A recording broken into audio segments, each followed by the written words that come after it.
Fitzgerald Kennedy, do solemnly swear I, John Fitzgerald Kennedy, do solemnly swear that you will faithfully execute the office of President of the United States that I will faithfully execute the office of President of the United States and will, to the best of your ability, and will, to the best of my ability, preserve, protect, and defend the Constitution of the United States. preserve, protect, and defend the Constitution of the United States. So help you God. So help me God.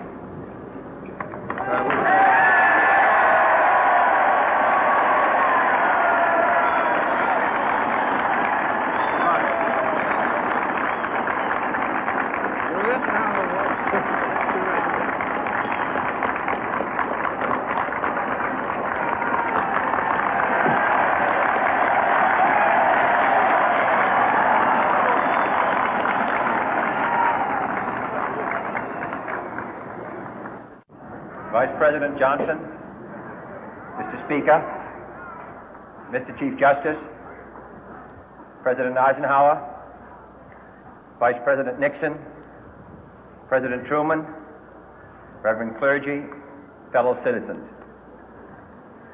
We observe today not a victory of party, but a celebration of freedom, symbolizing an end as well as a beginning, signifying renewal as well as change. For I have sworn before you and Almighty God the same solemn oath our forebears prescribed nearly a century and 3/4 ago.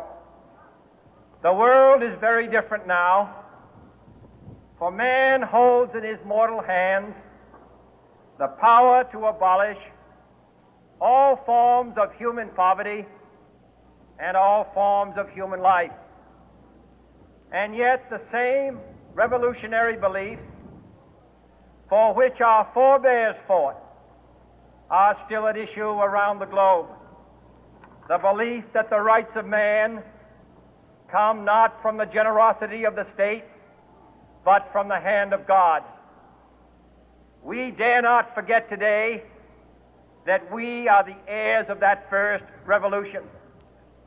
Let the word go forth from this time and place to friend and foe alike that the torch has been passed to a new generation of Americans born in this century, tempered by war, disciplined by a hard and bitter peace, proud of our ancient heritage, and unwilling to witness or permit the slow undoing of those human rights to which this nation has always been committed and to which we are committed today at home and around the world.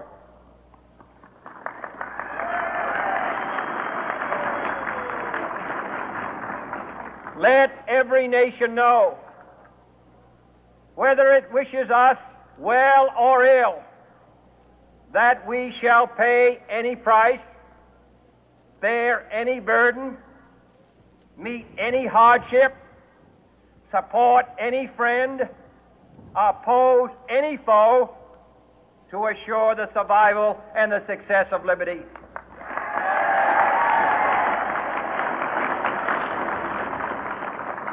This much we pledge and more. To those old allies whose cultural and spiritual origins we share, we pledge the loyalty of faithful friends. United, there is little we cannot do in a host of cooperative ventures. Divided, there is little we can do, for we dare not meet a powerful challenge at odds and split asunder. To those new states whom we welcome to the ranks of the free, we pledge our word that one form of colonial control shall not have passed away, merely to be replaced by a far more iron tyranny. We shall not always expect to find them supporting our view, but we shall always hope to find them strongly supporting their own freedom, and to remember that in the past, those who foolishly sought power by riding the back of the tiger ended up inside.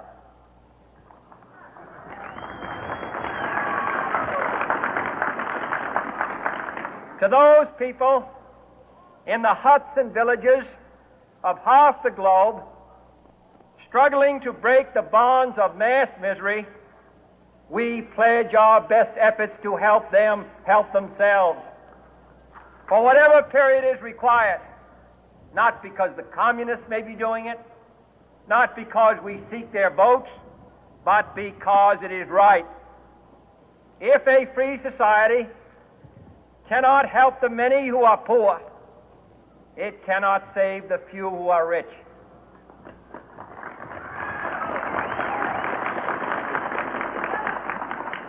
To our sister republics south of our border, we offer a special pledge to convert our good words into good deeds, in a new alliance for progress, to assist free men and free governments in casting off the chains of poverty. But this peaceful revolution of hope cannot become the prey of hostile powers.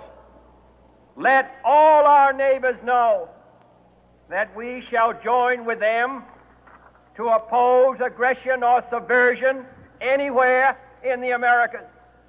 And let every other power know that this hemisphere intends to remain the master of its own house.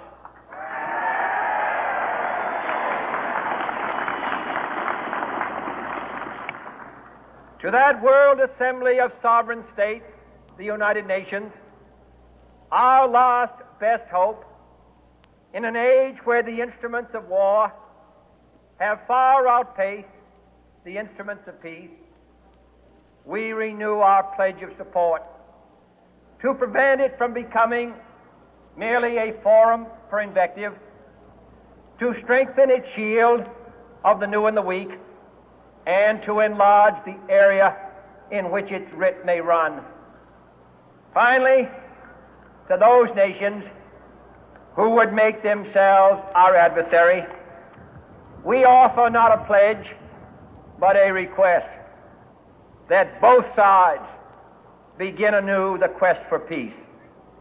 Before the dark powers of destruction, unleashed by science, engulf all humanity in planned or accidental self-destruction, we dare not tempt them with weakness, for only when our arms are sufficient beyond doubt can we be certain beyond doubt that they will never be employed.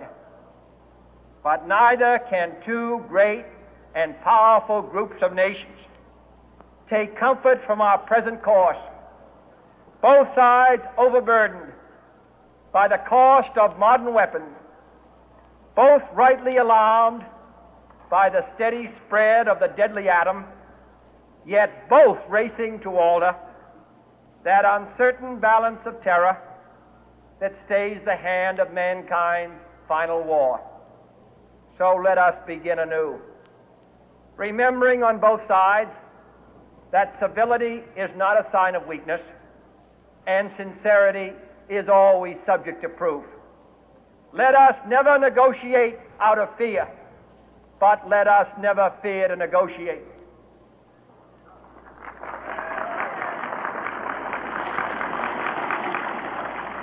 Let both sides explore what problems unite us, instead of belaboring those problems which divide us. Let both sides, for the first time, formulate serious and precise proposals for the inspection and control of arms, and bring the absolute power to destroy other nations under the absolute control of all nations.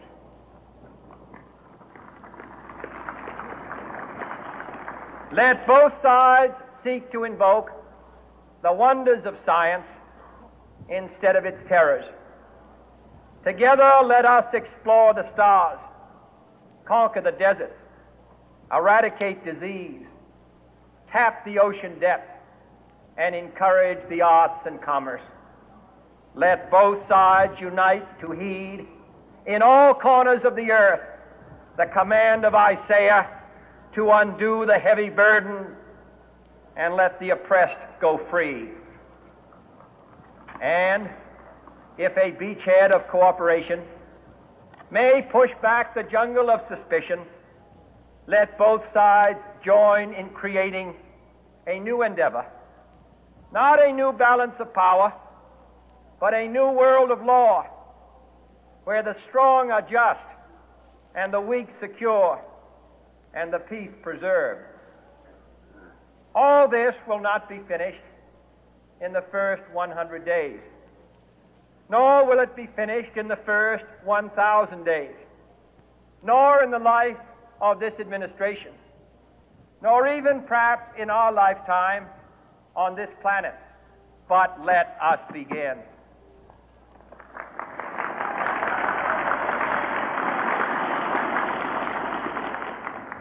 In your hands, my fellow citizens, more than mine, will rest the final success or failure of our course. Since this country was founded, each generation of Americans has been summoned to give testimony to its national loyalty. The graves of young Americans who answered the call to service surround the globe. Now the trumpet summons us again, not as a call to bear arms, though arms we need, not as a call to battle, though in battle we are, but a call to bear the burden of a long twilight struggle, year in and year out, rejoicing in hope, patient in tribulation, a struggle against the common enemies of man, tyranny, poverty, disease, and war itself. Can we forge against these enemies a grand and global alliance, north and south, east and west, that can assure a more fruitful life for all mankind? Will you join in that historic effort?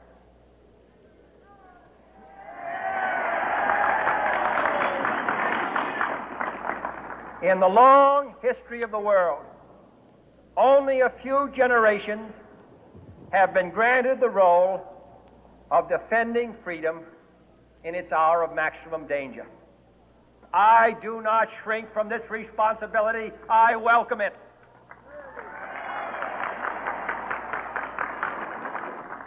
I do not believe that any of us would exchange places with any other people or any other generation.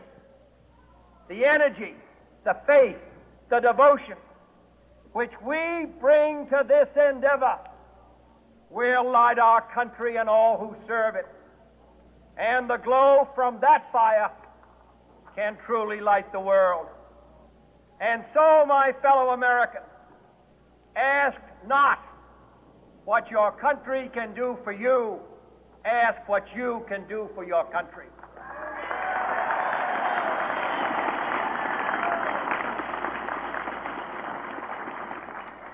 My fellow citizens of the world, ask not what America will do for you, but what together we can do for the freedom of man.